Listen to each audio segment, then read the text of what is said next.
This conference will now be recorded. Hello, I'm Melissa Cleveland. I'm the Community Development Director for the City of Hayden. I also have with me Jennifer Martin from Mike Harris, who was the Transportation Plan Consultant that we used for our transportation plan, which was a part of the whole Imagine Hayden project, where we updated all of our guiding documents, the comprehensive plan, the transportation plan, the sewer plan, and the parks plan, so that we would know where we're going for the next 20 years. So I'm going to turn this over to Jennifer so that we can give you kind of a quick overview of what's in the transportation plan draft document. Thank you, Melissa. Turn the slide. So I think the first thing we want to bring up is, why was this update needed? The existing transportation plan in full was developed in 2007 and last updated in 2013. As Melissa mentioned, this needed to be developed as a part of Imagine Hayden, and the purpose of the plan is to ensure that the city is able to work with developers on roadway improvements into the future, as well as make progress toward long-range transportation goals and providing an investment strategy for the future. The plan for transportation is centered around public engagement that was completed last year in November, and is a regional context plan. So we do look at Hayden related to the regional improvements as well. Right, so I think it's important to point out to people that we do a lot of traffic modeling as a part of this document, and we won't really get into that in this presentation, but we're using that regional model that KMPO developed, and then we're putting a little bit more detail into Hayden's portion of that, but we're not ignoring what's happening in the rest of the region. Yeah, not at all. We did work closely in the beginning with KMPO.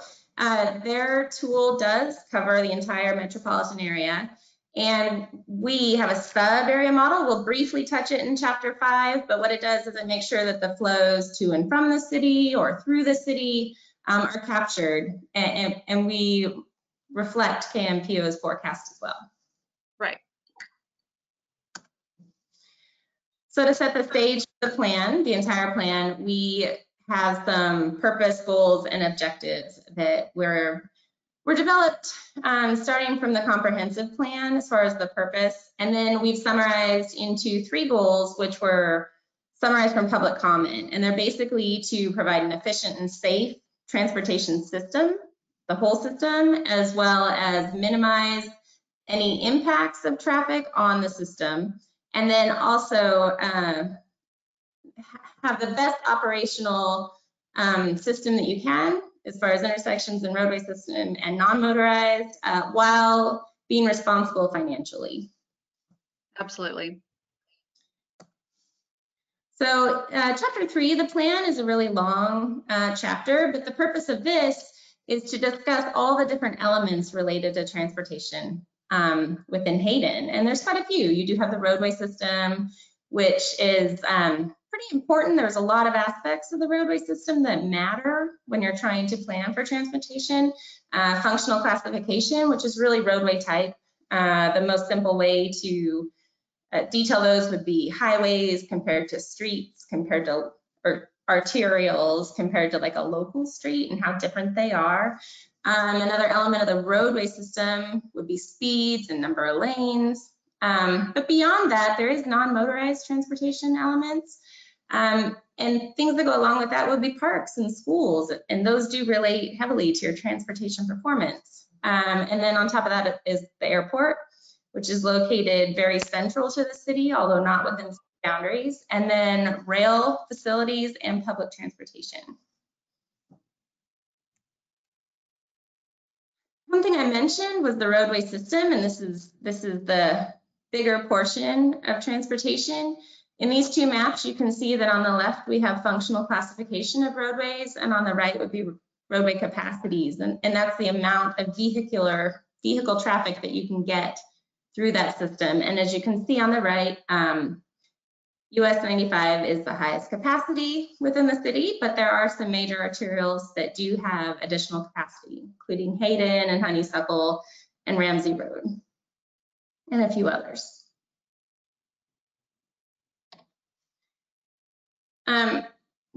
Once we compiled the inventory of the entire transportation system and all of the modes that go with it, we dug down deeper in Chapter 4 to do what's considered a status of the system. How are we behaving now? And that's important because how we're behaving now, we want to make sure we're somewhat consistent with that in the future. We don't want to degrade the system anymore in the future. We want to try and use this as our baseline conditions.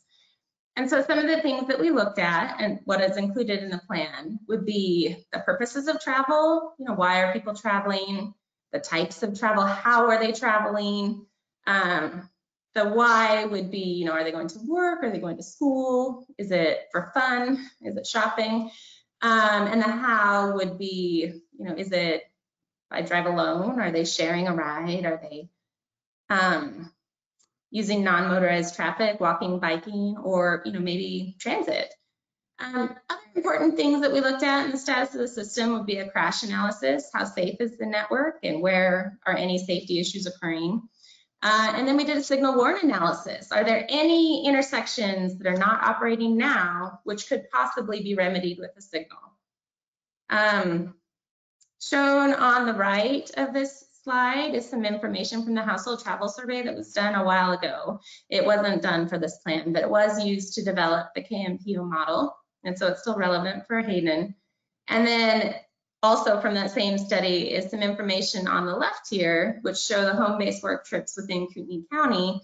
And Hayden makes up about 7% of trips as far as a destination for work. And so that's important for us to know for this study. They also make 7.8% of the origins. So there are a lot of trips within Kootenai County do originate within Hayden. What I thought was kind of interesting here is if people were paying attention when we presented the comprehensive plan, there was one concern is that people who live in Hayden a lot of times don't work in Hayden. And I noticed that that's kind of reflected here because you can originate in Hayden, but there's a higher percentage that their destination is in Coeur d'Alene than is in Hayden. So I think that makes a lot of sense given that was a concern back in the comprehensive plan as well. Yeah, I think that's important. And for anybody looking at the screen, you can tell that by looking at this arrow on the left, Hayden, as far as the origin of a home-based work trip, and the destination of that trip, 3% being within Coeur d'Alene and 1.6 being within Hayden. And this total chart is up to 100%. So this is related to all of Kootenai County. Right. As we look at the status of the system, one of the things we had to compile was average daily travel, and this was obtained through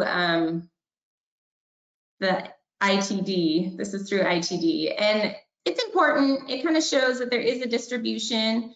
Obviously, US 95 is the highest travel. Government Way, south of Hayden, has a significant amount of travel, as does Prairie Avenue on the south side of the city. Yeah. And some lighter green on Hayden and also Ramsey Road. But does show that there's quite a distribution of traffic on some of these larger arterials.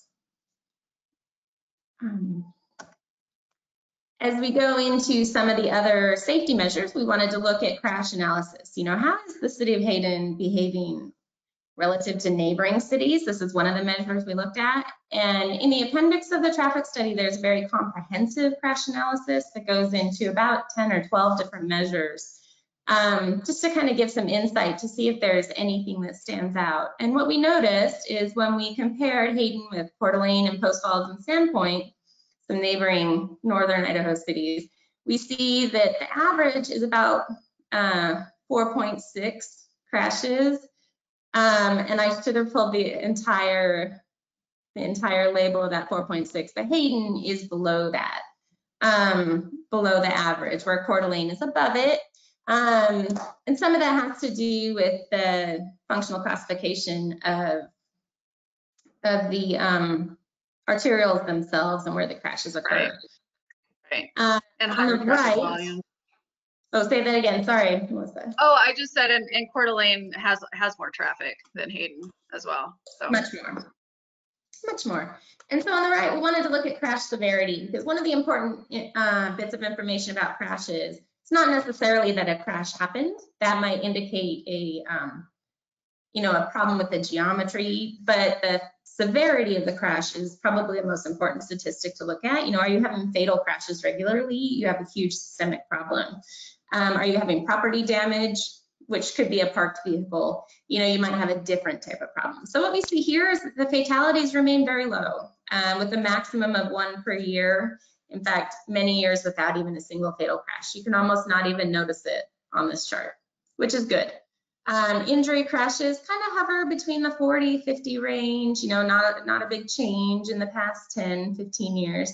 But property damage did go up a little bit, and that could be related to a few things. Maybe there are more parked vehicles on the road. Maybe it's just that there is more traffic, but there's not a noticeable issue with the crash severity.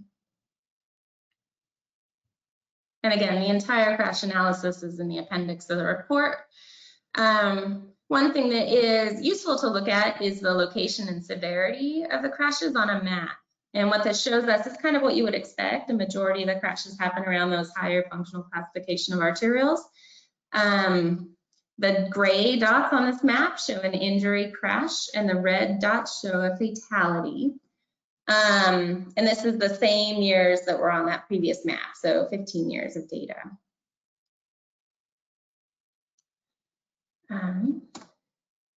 As we move on, one of the other important things that we wanted to look at in existing conditions was the intersection level of service.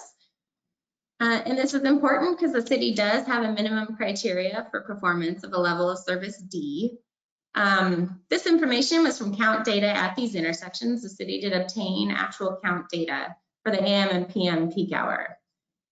You can see that there's a bit of congestion at these yellow. I highlighted some of these rows yellow. These are locations where intersections are either failing and not meeting criteria, or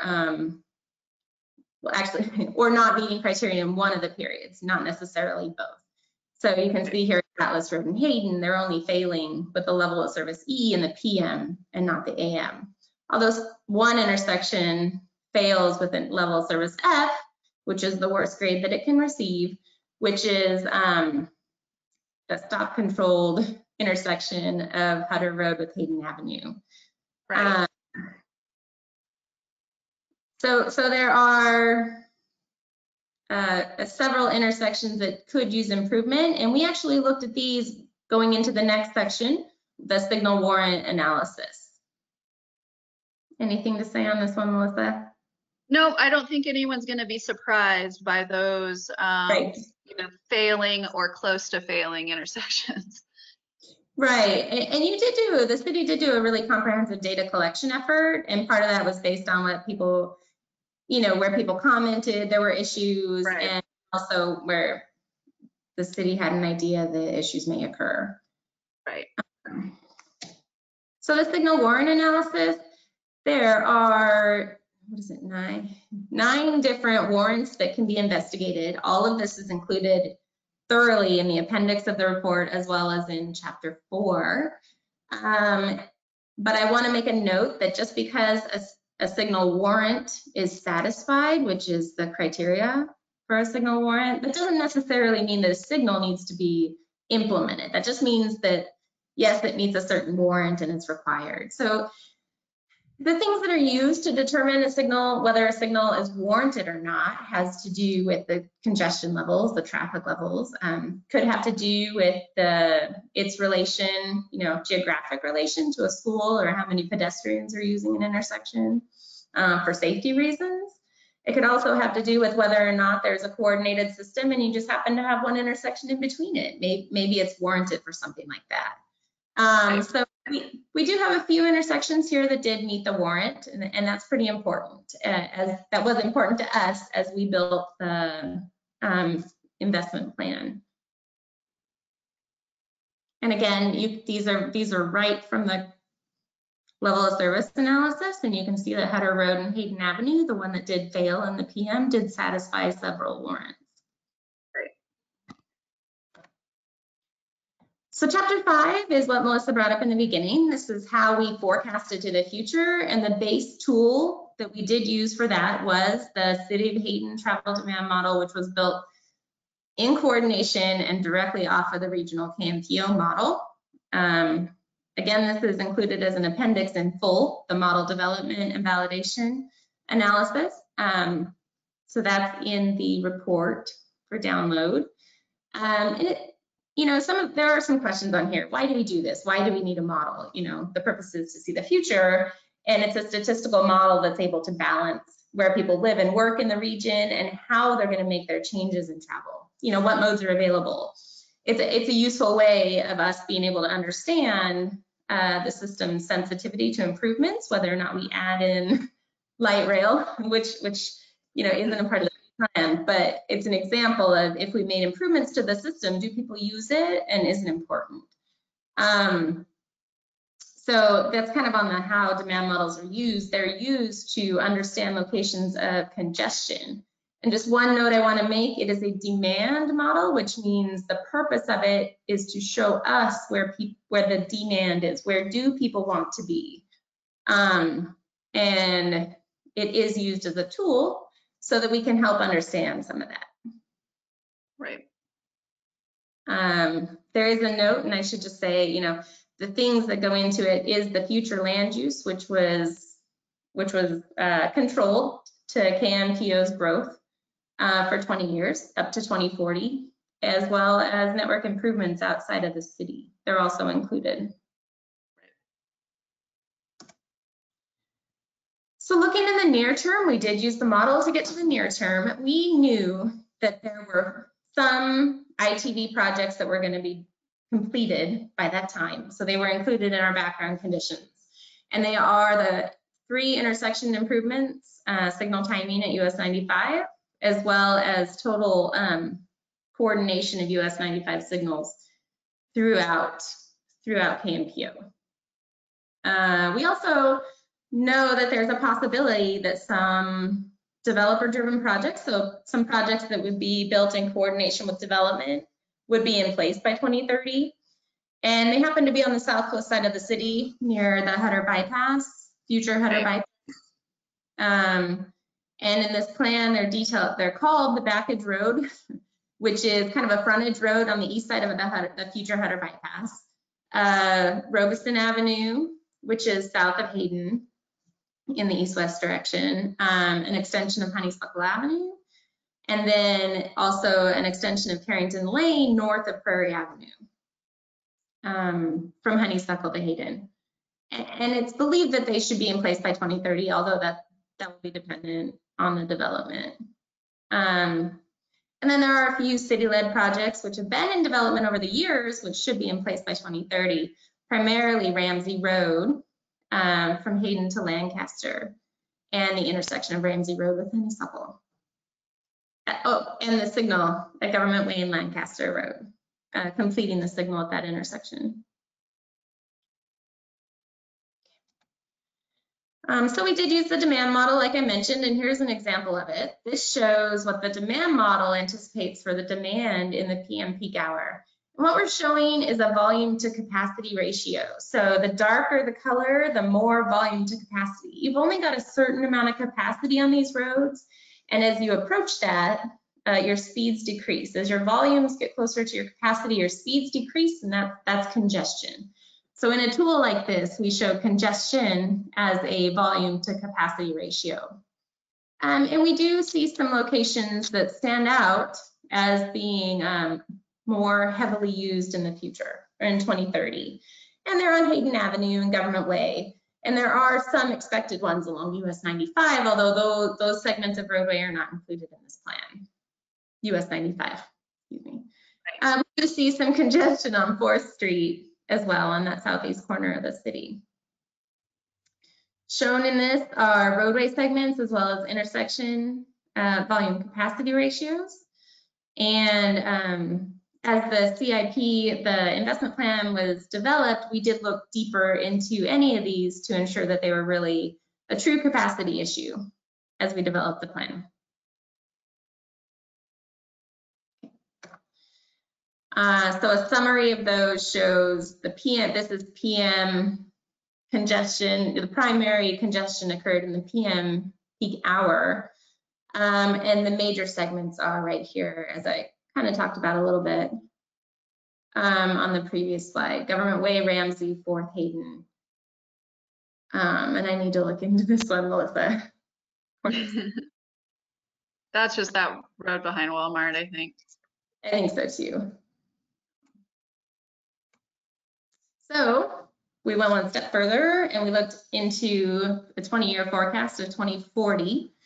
And as we did that, we know that there are some additional projects for the background conditions which are assumed to be in place, which would be the future Huetter bypass on the west side of the city, and then a few other developer-driven projects kind of on the western side again. And it's anticipated that by 2040, these will be in place. So they were considered part of our background conditions. Similar to 2030, here's a figure of 2040 PM peak hour travel. You can see that the bypass is in place and the Ramsey Road is extended. And with these improvements, what we do see is we see a shift in travel. You know, as people are able to use the bypass, there is a little bit of lightening up on Hayden Avenue, although we do see a significant growth in traffic and congestion on Government Way, which I think is expected to see if they're, you know, without any improvements there. Right. Yeah, I don't think I don't think there are any major surprises when we look at the future congestion in 20 years. There is a lot of growth anticipated in the region and particularly within the city. To describe the growth, I guess we could say that the regional growth in the city is anticipated to be over 3% per year, and that's population. And that's pretty significant, and that's what we're seeing here in this map. So we go to the recommendations. You know, we've looked at what existing conditions are, you know, how congestion is going to grow into the future in 10-year increments. And these are just some specific plan recommendations. Hayden Avenue, as we saw on both of those maps, as well as, you know, in public comment, that there is quite a bit of congestion. So the recommendations are to make some improvements at several intersections along Hayden Avenue, including Huetter Road, which fails today in the PM peak hour, Atlas Road and Ramsey Road. There are congestion improvements, so capacity improvements on Hayden Avenue between Huetter Road and US 95, and there are multimodal improvements recommended, including sidewalks, paths, and bikeways. Government Way is similar in that there are 4 intersections we've recommended improvements at: Buckles Road, Orchard, Honeysuckle, and Dakota. Additionally, with the multimodal bike lanes as possible, we recommended to do a thorough corridor study.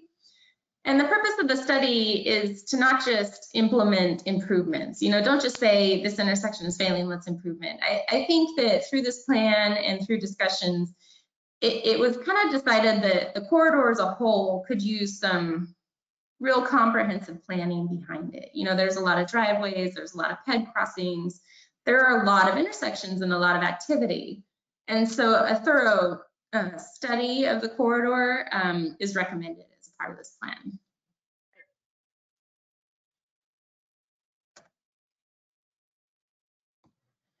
Additional roadway to follow on with that, additional major roads that we did recommend improvements on were Ramsey Road with 3 intersections, Hayden, Honeysuckle, and Prairie, as well as some widening on Ramsey Road and multimodal. We've recommended a lot of multimodal throughout the city. We also have roadway improvements, 3 intersections along Honeysuckle Avenue. These are all the major arterials that receive a majority of the traffic in the city. So Honeysuckle improvements at Ramsey Road, Government Way, and 4th Street. And again, pedestrian improvements as well. So these non-motorized recommendations, and this is for the 20-year plan, these include bike lanes, shared use paths, and sidewalks throughout the city. And I'm not going to go through all of these because we have a map. But a lot of them were decided based on where schools and really just seeing non-motorized connections. I think Maple Street was a good example of that. Right.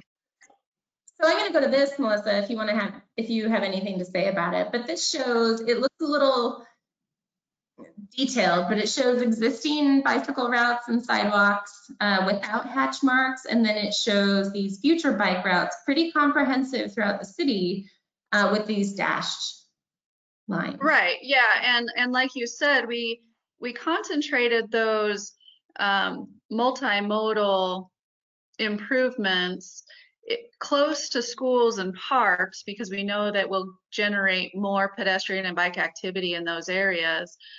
Plus along those collector and arterial roads where we know people will want to travel in a non-motorized fashion as well. So we looked at the future projected ADTs on roads to decide if bike lanes were needed and needed to be planned for.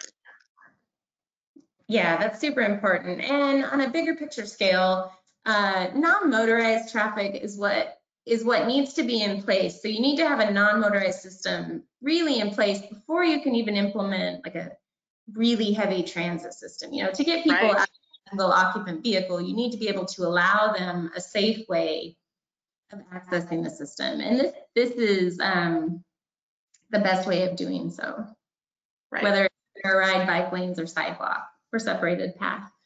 So these are those recommendations. And we did those in coordination with the Parks Plan, we should mention.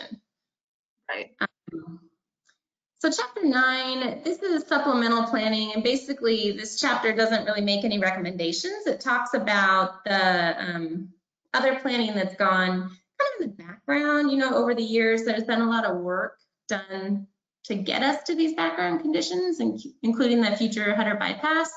You know, it does border the entire city on the west side and northern side, you know, so it needed to be included and considered throughout our efforts for this plan. And then US 95, which basically runs north-south through, which does run north-south through the entire city. You know, there are efforts being planned right now to reduce congestion on US 95. So we needed to include those in our understanding as well as kind of our background conditions to developing Hayden's plan.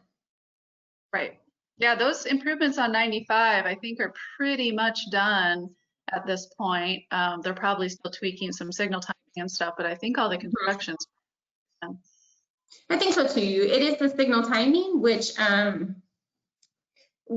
is really important. You know, signal timing can really change your system significantly. You can just make a few tweaks, make them coordinated, make sure all the signals are together really well, and you could really improve your system without adding any capacity.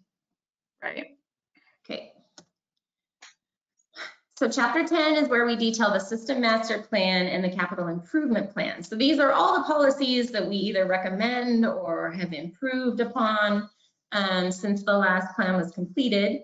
The policies that we discuss in here is system management as far as like ITS and signal, and you know, how do we ensure that our system is being used the way it should be. We detail typical sections for the future, which we'll show in a minute. You know, what do we want the system to be? You know, where do we want major roads to be? Where do we want travel, the majority of travel, to occur in the city? And then we have included missing connections policy, which is actually not in this presentation today, but it is in detail in chapter 10. And the missing connections is an important part of transportation because, you know, a system works best when there's a grid, when people, you know, when it's a clear grid, you know, nobody has to guess where they need to go. You don't have a big hole in the middle of a road. And so missing connections are a way to identify locations where improvements could be made. It doesn't mean they need to be made just because there's a missing connection. You know, often there's reasons, right? Like a stream or a mountain or an airport. Or an airport. You know, there's always reasons why you can't build, and that's okay, but it's important to identify them so that you can encourage travel on longer roads of connection, longer connected roads. And we do discuss access and mobility, primarily around the US 95 corridor and the Huetter Road bypass, the future Huetter Road bypass. Because as they get more used, it's important to make sure that there's adequate access adjacent to them. And we will look at the capital improvement plan in a minute, and then the report itself discusses some funding sources and strategies which the city can use to obtain funding for some of these improvements in the future.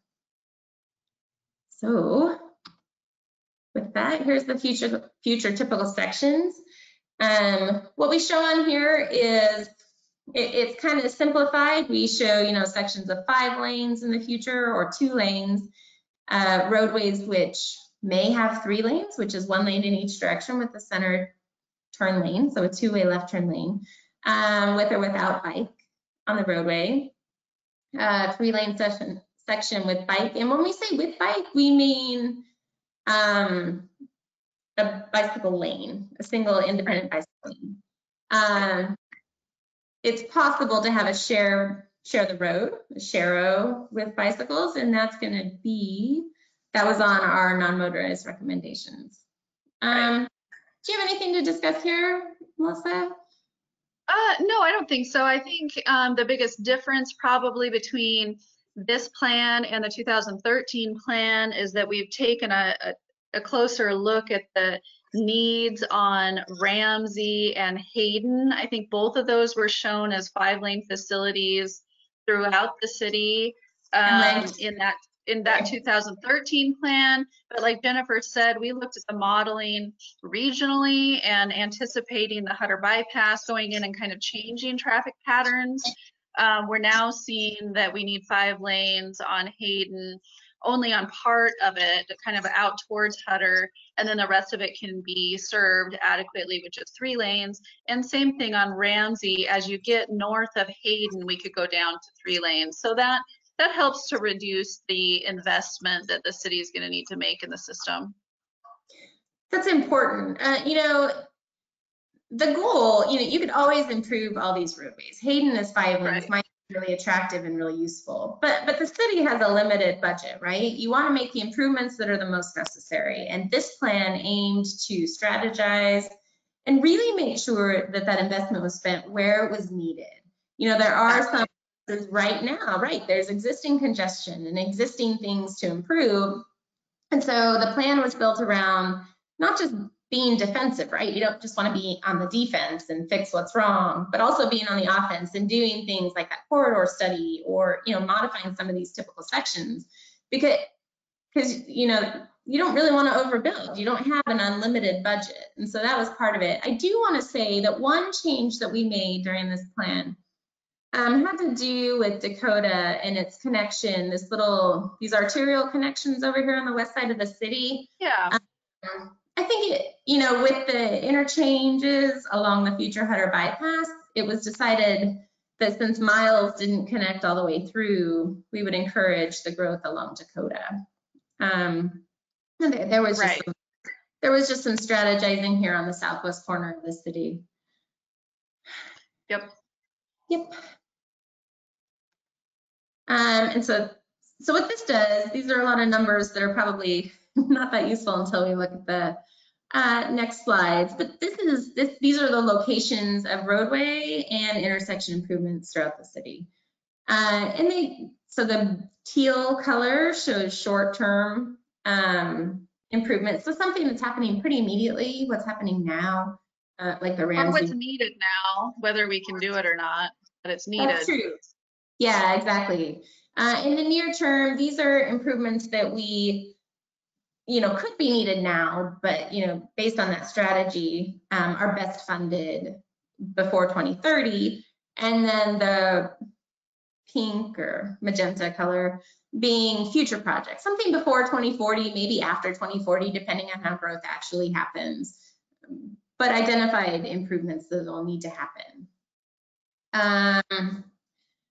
So next, we actually, while we're still here, let me say I think as you look at it, you can see that this figure is heavily, it's heavy improvement on roadways that we've discussed throughout this whole presentation. You've got Government Way, Hayden Avenue, Ramsey Road. You know, these are the honeysuckle. You've got these areas that we keep mentioning are having existing problems. We did that status of the system. We looked at, you know, we looked at 2030 and 2040 conditions, and we really centered the improvements around where we saw the majority of congestion, either today or where we anticipated in the future. And I think this map shows that. So here is the capital improvement plan. This slide shows short-term projects, so something that can happen now or as funding arises.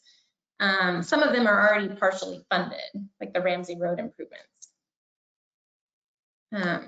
Melissa? Anything? Yeah, I mean, I think I'm going to point people to, you know, get into the document that's on the city's website. I mean, there's a lot of information here in the capital improvement plan. So short term, kind of like Jennifer already said, we're focusing on Ramsey Road. Some of that's already funded. Honeysuckle and 4th, that roundabout, that's currently under design right now.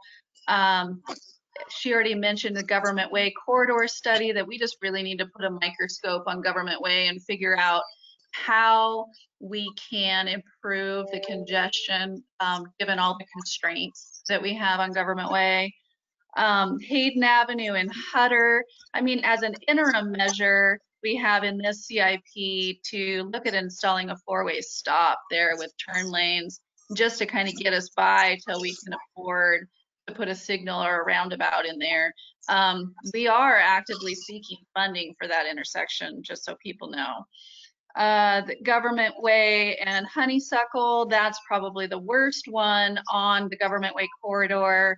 We're looking as a part of that corridor study to add some southbound turn lanes probably, and then retime the signal to just get that queue that tends to happen north of Honeysuckle to reduce. Hayden and Atlas, no surprise there. We'd like to put a roundabout in. That we haven't started that yet, but I anticipate we will here soon. And then widening Hayden from Huetter to Atlas. We've got a lot of development going on out there. I know people are aware of that, so that road's needed. That widening will probably mostly happen as development occurs at developers' expense.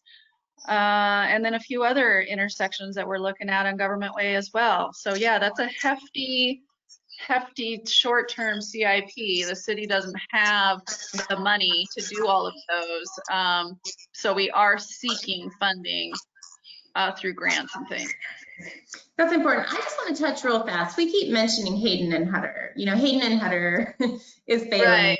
On the edge of your city, it's, you know, currently that if you were to put a stop sign as recommended in the CIP, you would be stopping traffic at the edge of your city. You would be pushing out that first stop for people on Hayden Avenue. Right. And to be fiscally responsible and working with the city, we decided the stop sign is the most adequate. Your problem is that south lane, people cannot turn left and it grows really big. You know, your problem is Right.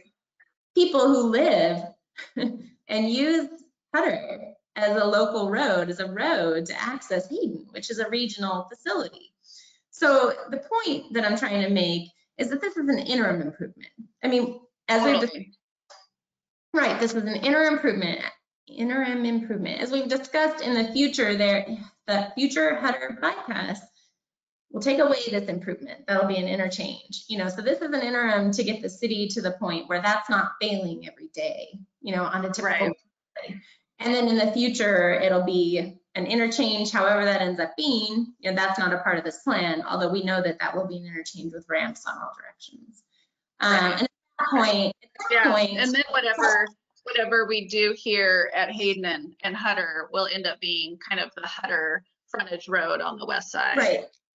Right. So yeah, whatever we do now, we want to make sure it's not so expensive and such an investment that it's lost when they do the Huetter Road bypass. Right, project. because the option, right there.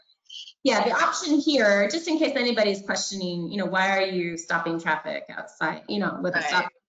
And the reason being, a signal is very expensive. Maintaining a signal, developing a signal, you know, that's a pretty expensive endeavor. And a stop sign here does bring your level of service up to C in the PM, which is above acceptable for the city. Yep.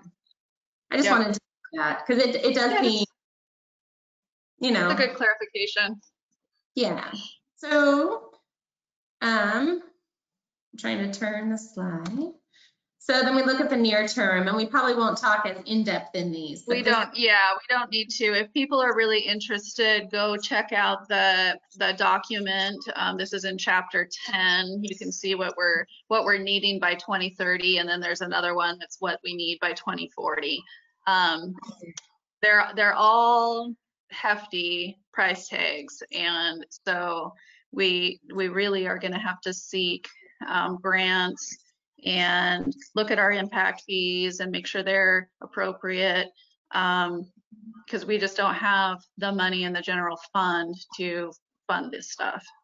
Yeah, and I'll make a note that while we do list them, project number 200 through 212, that doesn't mean that project 200 has to happen before 201. This just means that the short term should likely happen before the near term, which happen before the long term. Although in the we do recommend doing another update to this plan, just a small update, probably 2025. By that time, around that time, you know, see how growth has actually happened, what development has occurred, you know, and maybe re-strategize some of these or add projects to it if necessary. Yeah. So I shifted to the long-term projects. And many of these were on your previous plan as well. You know, they are improvements that do need to be made, not necessarily for capacity reasons at the moment, but would help complete the system. And in the plan, and what we're showing here on these slides, but really detailed in the document, have to do with these little dots that we've got shown here. You know, part of prioritizing projects and understanding their benefit is, you know, what systems do they serve? Do they serve just automobiles, you know, the single driver, you know, is it a non-motorized improvement? What is the purpose of it? Is it capacity, meaning like widening the roadways, or, you know, multimodal? Are we making it easier for people to, you know, walk and bike throughout your system, or maybe even transit? Is it a safety issue? Is it a location that was in a high crash area, you know, that we mentioned in chapter 4? You know, and then there are a few on here, Melissa, this is important to note, that have to do with coordination with sewer improvement, sorry.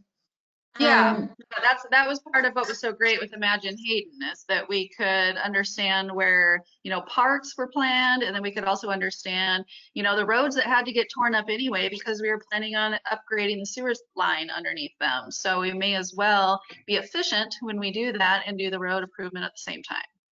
Yeah, which sounds really obvious, but it's often missed in the planning effort, because not for sure. Transportation aren't always updated at the same time. But that was something that was really great about the way this plan was developed. So you can see these are the short-term projects. There's quite a few of short-term projects that have coordination with sewer, which it just, if you're going to be digging up the road, you may as well make that future improvement at the same time. Yes. Or most of it. As much as fiscally possible. Yeah. So these are the long term, and that's the whole plan. As I've mentioned several times, we do have some rather large appendices included in the plan. Yeah. If you really want some good reading, read Appendix F. Yes, my favorite part, really. But some of it's pretty important. You know, the household travel survey that I mentioned, it is a little old, and a new one would be important, but you wouldn't do something like that just for the city of Hayden. That's a regional study. So I included that. It's kind of important to see, if you're interested, how Hayden does travel related to the rest of the MPO. So traffic counts, we included all of those. There's some very detailed traffic counts that were taken. The crash analysis and signal warrant analysis, like I mentioned, those are tech memos that Iteris delivered to the city. Very thorough crash analysis, almost a majority of the metrics that you would be interested in seeing.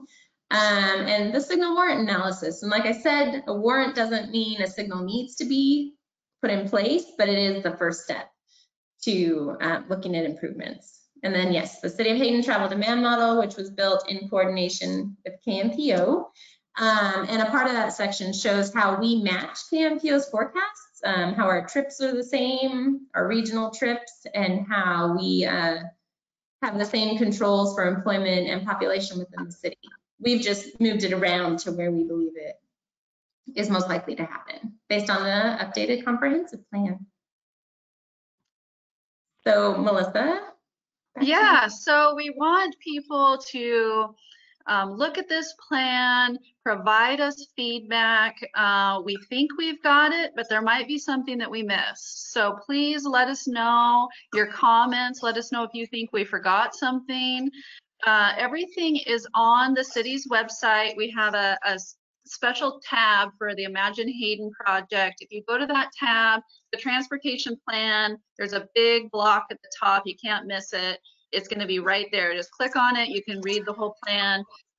Obviously, this presentation is also going to be posted there. And then we're going to post some frequently asked questions, stuff that we think that maybe people would be most interested in, and the questions that we would get most often. You can email me those questions and comments. We have a dedicated email, imaginehayden@cityofhaydenid.us. You could also give me a call. My number is there. The public hearing is planned for December 8th. So you're also welcome to attend to provide public testimony. You can attend in person, though I would recommend attending virtually, either by phone or computer, and all that information will be on the agenda. And I think that's it. I think we're done. So thank you, Jennifer, and we will just kind of sign off. Thank you very much.